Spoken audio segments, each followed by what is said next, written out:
赤豆用清水浸洗一会儿。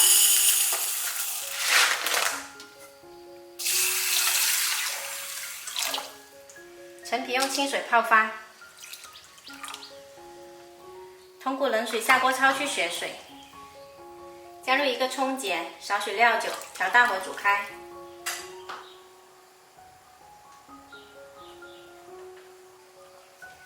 骨头擦好后，再用清水冲洗干净。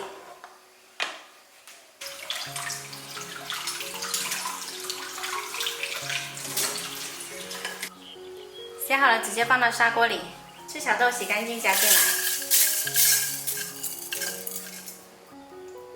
再加入适量清水，大火煮开，转小火先煲40分钟。买了一根紫淮山，不要那么多，切一半下来。这种紫淮山呢特别好吃，很粉糯的。切的时候要小心，上面的粘液很滑。切好了用清水泡着，防止氧化。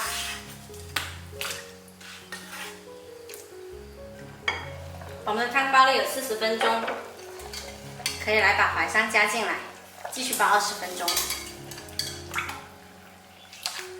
接着把陈皮放进来。汤煲好了，我们来加少许盐调一下味。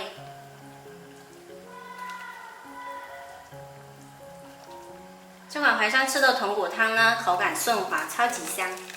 它可以健脾胃、祛湿，一年四季都可以喝的。喜欢的朋友可以收藏起来试一下。